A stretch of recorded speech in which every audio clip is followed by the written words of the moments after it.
नमस्कार, मैं हूं सत्यपाल और आप देख रहे हैं CWB हिंदी न्यूज।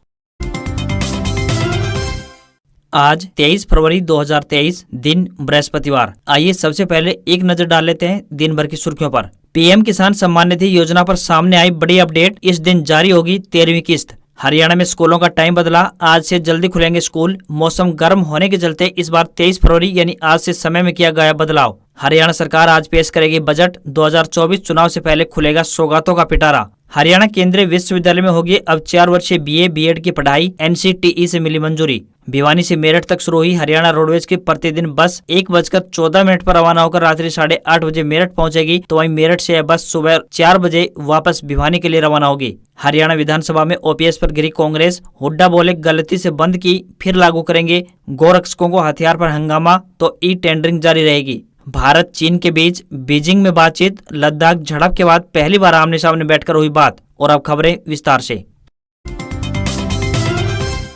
मौसम अपडेट। हरियाणा NCR दिल्ली में लगातार मौसम में हो रहा है बदलाव। जानी कैसा रहेगा अगले एक सप्ताह का मौसम। हरियाणा NCR दिल्ली में लगातार मौसम में बदलाव और तापमान में उतार चढ़ाव देखने को मिल रहा है और साथ ही गर्मी भी अपने रंग दिखाने लगी है। लगातार कमजोर पश्चिमी विक्षोभ सक्रिय होने की वजह से संपूर्ण मैदानी राज्यों में मौसम बार बार बदलाव देखने को मिल रहा है। छोटे छोटे समय अंतराल में एक के बाद एक पश्चिमी विक्षोभ सक्रिय हो रहे हैं, जिसकी वजह से तापमान में उतार चढ़ाव देखने को दिखाई दे रहा है। रात्रि के समय शांत हवाओं की वजह से सुबह के घंटों में कोहरा भी दिखाई देने लगा है, जिसकी वजह से संपूर्ण इलाकों में जिंदगी थम सी गई है और रफ्तार रेंगती हुई नजर आई। मौसम वैज्ञानिकों के अनुसार एक के बाद एक कमजोर पश्चिमी विक्षोभ 25 फरवरी और 28 फरवरी को फिर से सक्रिय होने से तापमान में उतार चढ़ाव देखने को मिलेगा। जब मौसम प्रणाली सक्रिय होगी तो तापमान में बढ़ोतरी के साथ आंशिक बादलवाई, और जब मौसम प्रणाली आगे निकल जाएगी तो उसके बाद तापमान में गिरावट और सुबह के कुछ घंटों में कोहरा भी देखने को मिल सकता है।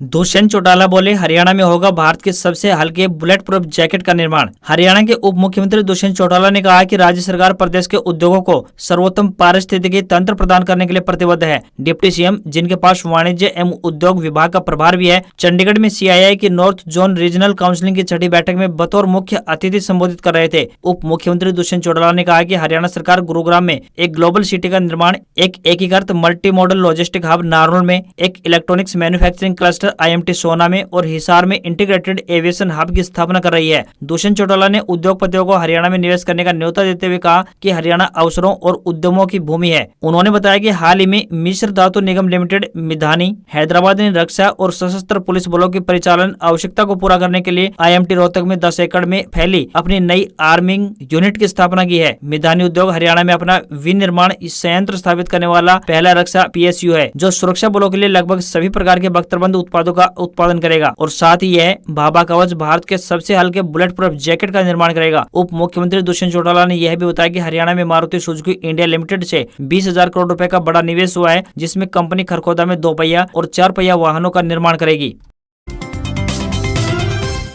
Budget session update. मुख्यमंत्री मनोहर लाल ने सदन में दिया राज्यपाल के अभिभाषण पर जवाब। हरियाणा के मुख्यमंत्री मनोहर लाल खट्टर ने विधानसभा बजट सत्र में राज्यपाल के अभिभाषण पर चर्चा के बाद जवाब देते हुए विपक्ष पर निशाना साधते हुए कहा कि विपक्ष केवल विरोध करने के नाते से विरोध करता है। विपक्ष के पास कोई मुद्दा नहीं होता, वे ज्यादातर मुद्दे सिर्फ अखबारों में छापने के लिए उठाते हैं। उनके पास कहने के लिए कुछ नया नहीं है। मुख्यमंत्री मनोहर लाल खट्टर ने टेंडरिंग की व्यवस्था पर जवाब देते हुए कहा कि सरकार ने भ्रष्टाचार को 0 लेवल पर लाने के प्रयास किए हैं, एक सिस्टम खड़ा किया है। पंचायतों और शहरी निकायों को अधिक अधिकार दिए गए हैं। विकास के कार्य पंचायतें करवाएंगी, सरकार का काम फंड उपलब्ध करवाना है। उन्होंने कहा कि हर पंचायत साल के शुरू में ही पोर्टल पर जो भी विकास कार्य किए जाने हैं उनकी सूची अपलोड करेगी। सरकार ने इस वर्ष के आखिरी तिमाही में 1100 करोड़ रुपए पंचायतों को दिए हैं। काम की जरूरतों के अनुसार पंचायतें इस राशि को खर्च कर सकती हैं। मुख्यमंत्री ने कहा कि टेंडर प्रक्रिया में पारदर्शिता के लिए इंजीनियरिंग वर्क्स पोर्टल भी बनाया गया है। अब तक पंचायतों में 2 लाख रुपए से नीचे के 2890 काम शुरू हो चुके हैं। साथ ही 3254 पंचायतों ने अपने प्रस्ताव पारित कर दिए हैं। 2 से 5 लाख रुपए तक के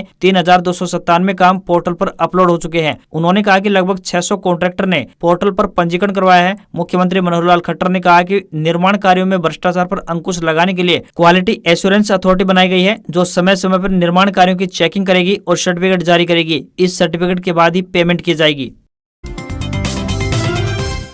हरियाणा के मुख्यमंत्री मनोहर लाल खट्टर विधानसभा बजट सत्र में राज्यपाल के अभिभाषण पर चर्चा के बाद जवाब देते हुए कहा कि संस्कृत अध्यापकों की कमी को पूरा करने के लिए हाल ही में एक विज्ञापन जारी किया जा चुका है। 7,471 टीजीटी पदों के लिए विज्ञापन जारी किया गया है, जिसमें से 714 संस्कृत टीजीटी के पद शामिल है। वहीं 1252 पद मेवात कैडर के हैं और 100 उर्दू टीजीटी के पद भी शामिल है। मुख्यमंत्री ने कहा कि स्कूलों में एजुकेट चौकीदार को अब मल्टीपर्पज वर्कर कहा जाएगा और उन्हें हरियाणा कौशल रोजगार निगम के अंतर्गत लाया जाएगा, जिससे उनका मासिक वेतन 7,000 से बढ़कर लेवल 1 श्रेणी में न्यूनतम 14,000 रुपए हो जाएगा। उन्होंने खिलाड़ी कोटे के बारे में स्पष्ट करते हुए कहा कि ग्रुप सी के कुल पदों का 3% स्पोर्ट्स कोटे के तहत भरे जाएंगे। पुलिस, खेल, शिक्षा और बिजली विभागों में नियुक्तियों के साथ साथ अन्य विभागों को भी जोड़ा जाएगा। प्रथम चरण में इन्हें अन्य विभागों में डेपुटेशन पर भेजा जाएगा। मुख्यमंत्री मनोहर लाल खट्टर ने कहा कि फसल नुकसान की जानकारी का अधिकार स्वयं किसानों को देने के लिए फसल क्षतिपूर्ति पोर्टल बनाया गया है। किसानों द्वारा समय पोर्टल पर जानकारी दर्ज करने का समय भी 72 घंटे था, जिसे अब बढ़ाकर 7 दिन का कर दिया है। इतना ही नहीं, किसानों के साथ साथ पटवारी, कानूनगो और तहसीलदार भी इस पोर्टल पर खराब फसलों का ब्यौरा डालते हैं। इस डाटा को मेरी फसल मेरा ब्यौरा पोर्टल पर दर्ज फसलों के डाटा के साथ मिलान किया जाता है। एसडीएम 25% और उपायुक्त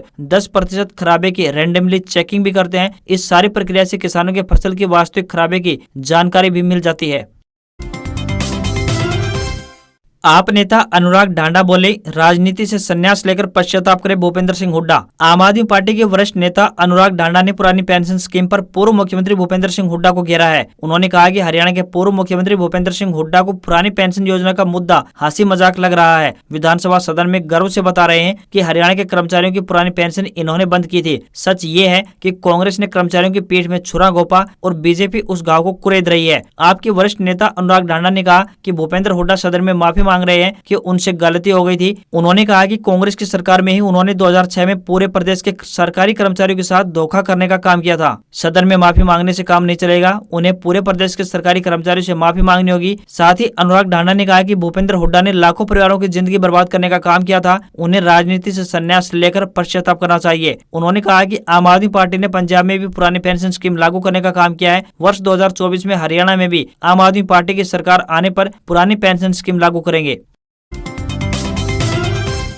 सदन में आमने सामने आई जोगीराम सिहाग और मंत्री बबली। नारनौद से जसपा विधायक दादा गौतम की दुष्यंत को खरी खरी कहा, अब वह अपने क्षेत्र की जनता को भूल गए हैं। ई टेंडरिंग के मामले को लेकर पहले से ही एक दूसरे पर आरोप लगा चुके जसपा के विधायक जोगीराम सिहाग और मंत्री देवेंद्र सिंह बबली सदन में भी आमने सामने आ गए। जोगीराम सिहाग ने कहा कि वह सही को सही कहने से पीछे नहीं हटेंगे, चाहे बात सरकार के हक में जाए या फिर खिलाफ जाए। सरपंचों को लेकर गलत धारणा बनाई गई है। सरपंचों ने कहा था कि उनका खर्च ज्यादा हुआ तो लोगों ने इसका मतलब ये निकाल लिया कि वे जो पैसे खर्च हुए हैं वो पैसा लेने के लिए पंचायतों में आए हैं। ऐसा नहीं है, वे गांव की सेवा के लिए पैसा खर्च करके आए हैं। सियाग ने कहा कि 2 लाख की लिमिट बेशक 50,000 कर दो, लेकिन सरपंचों को उनका मान सम्मान देना चाहिए क्योंकि वे चुने हुए प्रतिनिधि हैं। जवाब में खड़े हुए मंत्री देवेंद्र बबली ने कहा कि नई व्यवस्था से कुछ लोगों को ही परेशानी है। ई टेंडरिंग से जिम्मेदारी तय होगी और क्वालिटी का काम होगा। कुछ लोग सरपंचों के कंधे पर अपनी राजनीति कर रहे हैं, ये गलत है। वहीं कोसली से भाजपा के विधायक लक्ष्मण यादव ने भी सरपंचों को पावर देने की वकालत की। वहीं असंध से कांग्रेस विधायक शमशेर सिंह गोगी ने कहा कि अगर सरपंच गलत हैं तो क्या पूरी व्यवस्था ईमानदार है? ये जीरो टॉलरेंस का फार्मूला बताकर ठगी का काम हो रहा है। दादरी से निर्दलीय विधायक सोमवीर सांगवान ने दादरी जिला में स्पोर्ट्स यूनिवर्सिटी की मांग की है।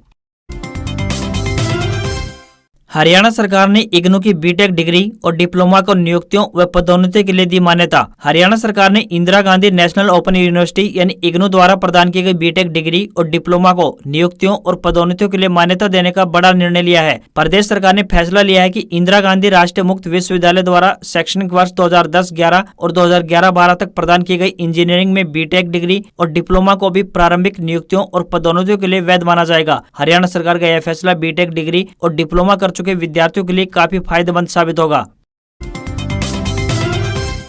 Haryana school timing update. Haryana के स्कूलों में हुआ समय में बदलाव, जानिए नई टाइमिंग। गर्मी के मौसम को देखते हुए शिक्षा विभाग ने गुरुवार 23 फरवरी यानी आज से स्कूलों की समय सारणी में बदलाव कर दिया है। एकल और डबल दोनों ही शिफ्ट की समय सारणी में ये बदलाव किया गया है। Directorate of school education Haryana ने इस संबंध में राज्य के सभी जिला शिक्षा अधिकारी और जिला मौलिक शिक्षा अधिकारियों को एक पत्र जारी किया है। अब एक शिफ्ट वाले विद्यालय सुबह 8 बजे से लेकर दोपहर 2:30 बजे तक और दोहरी शिफ्ट वाले विद्यालय पहली शिफ्ट में सुबह 7 बजे से 12:30 बजे तक और दूसरी शिफ्ट में दोपहर 12:45 से शाम 6:15 बजे तक लगेंगे। पत्र में कहा गया है कि विद्यालयों का यह समय अध्यापकों और विद्यार्थियों दोनों के लिए एक समान रहेगा।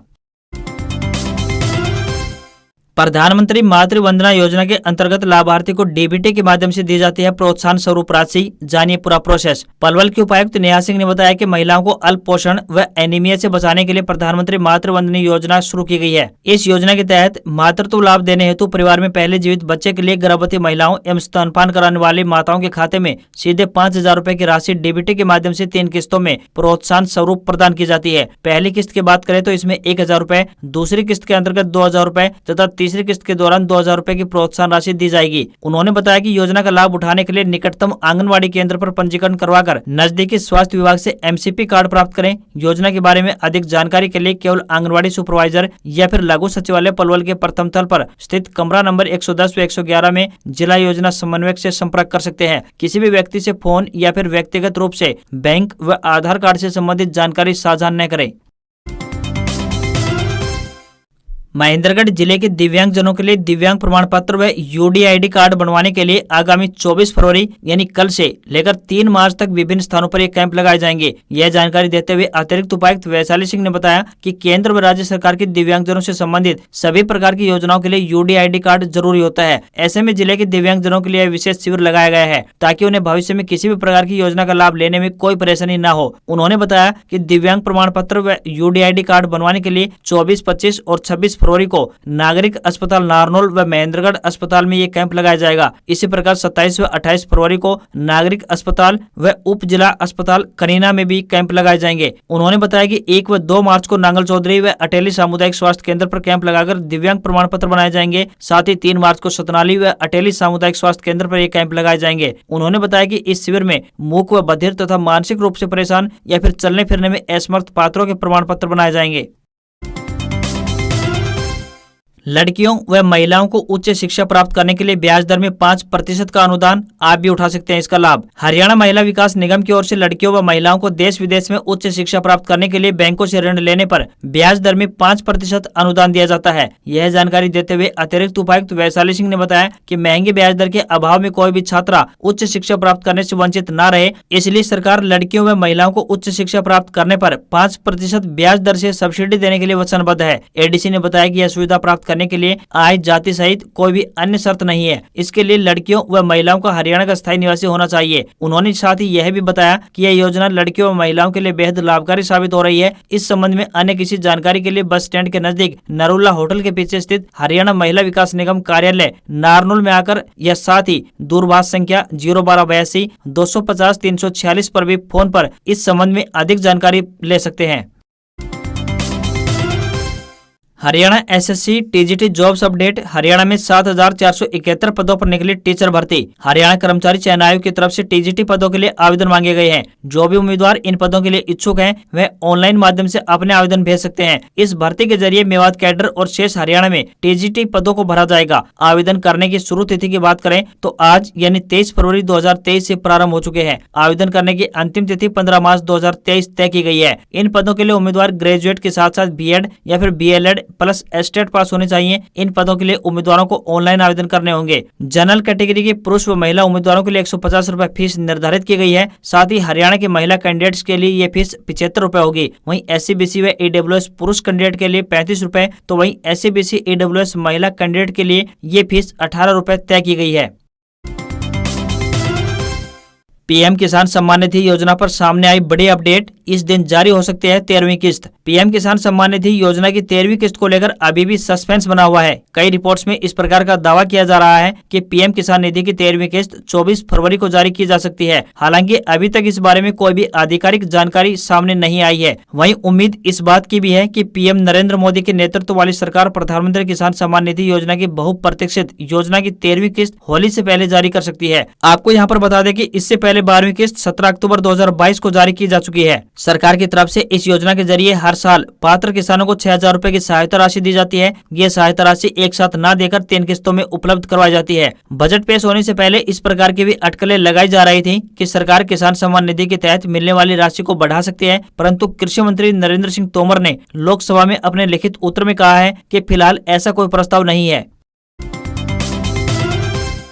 हरियाणा सरकार आज पेश करेगी बजट। 2024 चुनाव से पहले खुलेगा सौगातों का पिटारा। हरियाणा के मुख्यमंत्री मनोहर लाल खट्टर आज गठबंधन सरकार का चौथा बजट पेश करेंगे। 2024 के चुनाव से पहले सरकार का फुल बजट पेश होगा। इस बजट के सहारे सरकार चुनावी वर्ष में प्रवेश करेगी, लिहाजा घोषणाओं में कोई कसर बाकी नहीं रहेगी। इस साल का यह बजट 1,85,000 करोड़ तक पहुँचने की उम्मीद है। बुधवार को सदन की कार्रवाई के दौरान भी मनोहर लाल खट्टर बजट की बैठकों में व्यस्त रहे। इस बजट से पहले मुख्यमंत्री विधायकों तथा सांसदों के साथ बैठक कर चुके हैं। इस बजट में सांसदों के सुझाव को अधिक महत्व दिया गया है। अंत्योदय की भावना से बजट तैयार कर रही सरकार प्रदेश में मेरा पानी मेरी विरासत योजना का दायरा भी बढ़ा सकती है। पानी के सहारे ही सरकार 2019 के चुनाव में दक्षिण हरियाणा में 4 सीट ले आई थी। कृषि मंत्री जेपी दलाल यह बात स्वयं स्वीकारते हैं कि टेल तक पानी पहुंचाने का सरकार को फायदा मिला है। साथ ही आने वाले समय में कम पानी वाली खेती व मोटे अनाज की खेती को प्रोत्साहित करने के लिए भी इस बजट में कई घोषणाएं हो सकती हैं। बजट की घोषणा से पहले सरकार ने इस बात के संकेत दे दिए हैं कि इस बजट में इस प्रकार का कोई भी नया कर नहीं लगेगा जिससे कि आम जनता को परेशानी हो। इस बजट में सरकार ग्रामीण व शहरी क्षेत्र के लोगों का ध्यान में रखकर कई तरह की घोषणाएं कर सकती है। अडानी ग्रुप शेयरों में एक दिन में 51,000 करोड़ रुपए डूबे। फ्लैगशिप कंपनी एंटरप्राइजेज का शेयर 11% से ज्यादा टूटा। सेंसेक्स 927 अंक नीचे बंद। कमजोर ग्लोबल संकेतों के चलते शेयर बाजार गिरावट के साथ बंद हुआ। सेंसेक्स 927 अंक टूटकर 59,744 पर आ गया। निफ्टी भी 272 अंक नीचे यानी 17,554 के स्तर पर बंद हुआ। बाजार की बिकवाली में बैंकिंग, मेटल और IT स्टॉक सबसे आगे रहे। सेंसेक्स के 30 शेयरों में से 29 में गिरावट दर्ज की गई। अडानी ग्रुप के सभी 10 शेयरों में गिरावट देखने को मिली। फ्लैगशिप कंपनी अडानी एंटरप्राइजेज का शेयर 11.05% टूटकर 1397 रुपए पर बंद हुआ। वहीं सराफा बाजार की बात करें तो बाजार में सोने और चांदी में तेजी देखने को मिली है। 24 कैरेट सोना 56,496 रुपए प्रति 10 ग्राम के स्तर पर बंद हुआ। चांदी की बात करें तो ये 65,986 रुपए प्रति किलोग्राम के स्तर पर पहुंच गई है। डॉलर रुपया के मुकाबले 6 पैसे मजबूत हुआ है। $1 का रेट 82 रुपए 85 पैसे के स्तर पर बंद हुआ। आज खबरों बस इतना ही। देखते रहिए CWB हिंदी न्यूज। नमस्कार। चलते चलते एक बात और, अगर आप देश दुनिया की ताजा तरीन खबरें देखना चाहते हैं तो हमारे दूसरे चैनल पर विजिट करें CWB हेडलाइंस पर। चैनल को सब्सक्राइब और लाइक व शेयर करना ना भूलें। नमस्कार।